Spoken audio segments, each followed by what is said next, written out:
I'm not in whatever weird multiverse thing is going up in D.C. where Cory Booker's doing a non.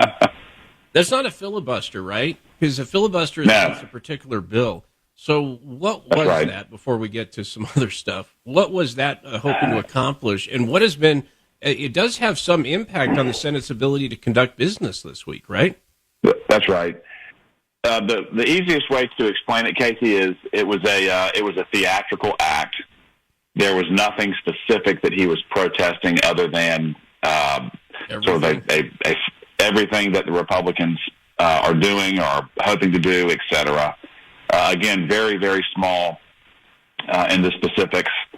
But he got up and he had the floor. And the rule is, as long as a member of the Senate is speaking, they can maintain the floor for as long as they want to. And you were correct. He was not filibustering any particular piece of legislation. He just kept the floor. And it was largely an attention grabber. He was seeking to get noticed, and he did. He spoke for, I think, 24, 25 hours. And he of course, feels as though he's accomplished something in a mighty way, which is not the case. But yeah, it was an act, and he got the attention that he wanted, and now he's ceded the floor, and hopefully the Senate can get on with carrying on its business. But it's my understanding. Correct me if I'm wrong, because this what happened with Luna and crew yesterday is going to impact your guys' ability. That will, yes, yeah. So let's kind of transition over there as well, because it's not just the thing happening. I don't care about the thing happening. He's known for this. Remember his "I am Spartacus" moment? The guy's just weird when he thinks he's winning with Cory Booker. Yes. On the House side, though, it's a little different. So what Luna and crew, Anna Paulina Luna, who's a congresswoman from Florida, for the listeners, and she's a Republican, but she was astride with Democrats, is they wanted a discharge petition. Explain why that's different and why House leadership maybe doesn't like it. Well, you're getting very technical, Casey, but the easiest way to explain this is essentially Representative Luna paired with Representative Brittany Peterson, who is a Democrat. And a discharge petition is essentially a procedural tool, a mechanism that is used within the House, typically by the minority party.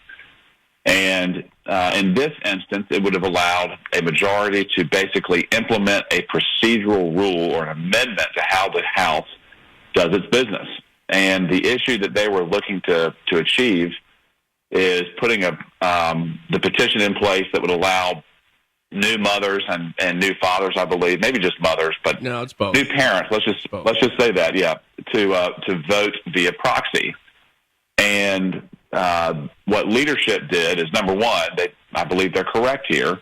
It's not a matter of preference. There is language in the Constitution that in my opinion, requires us to show up to work and to vote in person. There is value to that. But leadership, rather than have this debate, they want to keep moving with the president's agenda. They want to keep moving with the will of the people. Things like the SAVE Act, which would have precluded foreign nationals from voting in U.S. elections, at least on the federal side. And so they buried a rule to essentially table the discharge petition that Representative Luna was pushing. And unfortunately, that rule did not pass. And so when that instance occurs, that enables Luna to bring the discharge petition up and have a basically up or down vote within 2 days. And so rather than up in the House, probably send this thing to court, they called off the votes. They will be trying to attach the discharge petition to something next week to bring it back up to hopefully vote it down, and then get on with our business. Yeah, and I'm a little torn on this thing. And here's why. One, some of you, well, you weren't there yet, but your colleagues were abusing, like that dude who was voting on the boat, out on the yacht, right, during COVID. I can't remember which member that was. I mean, that's the insanity people see. And also, I'm going to assume, and you can correct me if I'm wrong, maybe you guys just sit around twiddling your thumbs all day, but I don't believe that. It's if you have a new baby and you're still going to be having to review and understand and read these things and deal with your staff, like you're probably going to have to get childcare, right? That's the only way you'd Right. be able to do that. So, I understand why the pushback is there. So it's your position that if you want to vote, then you need to show up, which, by the way, is a tool that legislative bodies use to push things through sometimes. I'm thinking of the North Carolina lottery, right? They waited for a couple people not to be there. So is that more the thing? And then I want to transition to some of the illegal immigrant stuff. But so that's your understanding of why the objection from House leadership is there, correct? Well, I think it could potentially be partial. That's part of it, Casey. But another thing is if you allow members to upend 250 years of precedent, where there is language that is widely accepted to support the motion that the House needs to show up in the chamber and make their votes in person. Once you allow that to be picked away at, regardless of the reason, and you can make a lot of good reasons, the Pandora's box is therefore opened.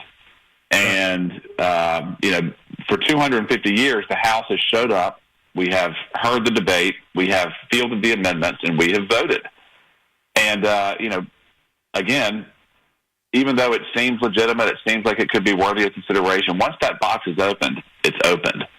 And there is value to to being in person. And things like that. That's where my concern is, because let's face it, the Republicans had a congresswoman in an Alzheimer's treatment facility while still in Congress. And Joe Biden, that's right. Like, I just have to say Joe Biden, too, right? So, if it delves into that, it's, how easy it is to get a doctor to doctor shop and get somebody like, oh, no, they can't come in, right? They can't make it. Yes. All right. So I will say this, just for consideration, there have been dozens and dozens and dozens of women who have showed up to work, who have had families, had obligations, served valiantly on both sides of the aisle. This is just again, if I'm being perfectly honest, I think it's a mechanism in some ways for members to get some face time with the media and to get some publicity, et cetera. And it's disrupting, in my opinion, the more serious things we need to be considering. And then you can bring your baby in and disrupt the entire proceedings like that one chick did. So you kind of self-defeated the argument. Yeah. That was, anyway, not that long ago. All right, so now it hampers you guys getting down to business. And I'm going to be honest, what I hear from my listeners is they wish you guys were doing more business. Obviously, Trump's like they're at 1,000 miles an hour, so maybe just comparably, it looks like you aren't getting anything done. You had a crazy idea that maybe we should charge illegal immigrants who do illegal things with crimes. Why did nobody think of that before? So talk about what you're working on and how what's going on in the House right now maybe impacts your ability to do that. That's a great question. As a prosecutor who worked all over the country, one of my greatest frustrations was that there was no separate category for repeat illegal immigrant criminals, right? So people who come back into the country after having been deported. And the current law, Casey, basically caps terms of imprisonment at 24 months for illegal reentry. And for me personally, that's a very gross underservice for the American people. If someone has committed a crime, they've been convicted of a crime while being here illegally, and they're deported, once they come back here a second time illegally, there should be an expedited process to charge them with illegal reentry after having already been convicted, and a more serious disincentive for them returning to the country. I had people that I prosecuted that had been deported up to 10 times, sometimes more than that. And again, the whole net of incentives were in the illegal immigrants' favor. So what I'm working on is to break down that incentive and incentive people who want to come to the United States, incentivize people to come to the United States legally. And there's basically two components here. One, if you're here illegally, you know it. You know you came outside the law. And if you commit any felony, state or federal, you should be punished severely. And what my proposal is going to put forward is somewhere along the lines of 5 years minimum, up to life. So if you get convicted of a DUI and it rises to a felony, if you steal $10,000 worth of stuff, if you sell drugs, whatever it may be, that predicate offense will qualify you to 5 years to life. Secondly, if you commit a felony, you get convicted of a felony, and you're deported, you cannot come back, right? You cannot come back illegally. And if you do, that automatically will qualify you to a 10-year minimum in federal jail. And it sounds harsh, but again, I will say there has to be a disincentive for people who are tempted to come back to this country. We have 100,000 people that are being killed every year from overdose deaths. We have billions of dollars that are being levied on hospitals, on schools, on transportation networks because of the illegal immigrants. We have criminal gangs in the United States who are being just incredibly strengthened because of what's crossing the border, whether it be manpower, whether it be firearms, whether it be controlled substances, whether it be cash, whatever it is. Criminals here are being strengthened by illegal immigrants coming into the United States. And frankly, our tolerance is over. We have run the course here. We have wasted hundreds of billions of dollars on illegal immigrants. Our local law enforcement is strained, and we have to change the law to basically send the message. If you come here illegally and you roll the dice, you're going to pay a heavy, heavy price. And so we're working on the language. We're getting everything drafted tight to basically have a stair step and to be as efficient and as appellate-proof as we can make it. And the law, like I said, as it currently stands, I would be looking at someone from an investigative standpoint who had been deported 5 times. I knew that they were here to sell methamphetamine, heroin, fentanyl, whatever they were doing. But because the law only allowed me to sentence them to 2 years at the most, there was no disincentive. I couldn't arrest them. That was not a deterrent to anybody. And so because of that, we had to deploy millions of dollars to investigate, to gather evidence, et cetera, flesh them out as though they were an American citizen. And that's something that just, we need to rectify that and do it quickly. Oh, you know what? This is great. You just reminded me of something, and you are the perfect person to answer this because, like everything else, there is misrepresentation on what the other side's working on, right? It's just It's a hallmark of politics. Like, I've heard it represented that you want those penalties for just people who just entered and didn't commit a crime. So I'm glad that you pointed out that we're talking about like 3 things you have to do to get here, 3 conscious decisions. The second one is this idea that the entire way in which somebody is identified as a gang member is by looking at one tattoo is absurd. It's absurd. Yeah. All right, so explain if you or your office back in the day were trying to determine if somebody was a member of gangs, which we do this with criminals when we put them in jail. It's one of the first things that jail intake officers do. They're not just looking at tattoos. What's the process if you're prosecuting a guy and you want to be sure they're an MS-13 member? How do you go about that?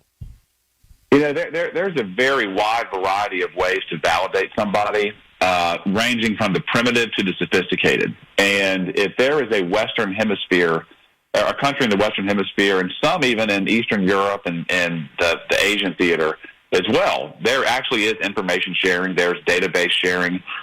Their governments, like in South America, for instance, ICE, the federal government, whatever law enforcement agency we were using, DEA, ATF, FBI, they had very established inroads where they could actually say, this person is here in the United States. Do you all have a criminal record on this person back home? And very often, the gang activity, the affiliations, et cetera, would flow in from foreign databases. Secondly, when you investigate these groups, there's a myriad of ways to validate them. Yes, body markings can be one factor, but also evidence gathered. Right, so you do a big takedown of 25 people, and you get 2 cooperators out of that group. There are databases that record and keep the statements provided by individuals who they name that are in the gang. And, of course, that's validated, again, with criminal activity, with social media posts, interactions with local law enforcement, things that are usually kept in the law enforcement vault, so to speak. Right. So there's a myriad of ways through information sharing, whether it's state to state, country to country, agency to department. That is, it's a layered approach to validation or to verify validation in gangs. And here's the thing, Casey: when we would validate someone, the only time that they would say "I'm not in that gang" is at sentencing. Right? So they would never refute it. They would never refute it because it was so airtight. They would only get before a judge, and then they would say, "Well, actually, I'm not in the gang." Yeah. They would never do it on the front end. It was always once you got them before a court to sentence them. And so I never had an issue where there was someone who was misvalidated, who was mislabeled as in a gang that they when they really were not. Because they're making it sound like they're just shipping people who have one claimed it was a tattoo from a soccer team, and I'm like, here's the deal: if you're in a gang area and you're wearing a mark of the gang and you're not in the gang, that's going to go poorly for you. That's going to go poorly. Unfortunately, Congressman, I'm out of time here. I was going to ask you about the Epstein thing, but it looks like they're going to Bondi's taking care of that this week, so we'll see. But yes. All right. Well, Casey, thank you so much. Yeah, absolutely. And we're going to be chatting every couple of weeks, just letting the audience know. So keep us up to speed, Great. okay? All right. Thank you, sir. All right.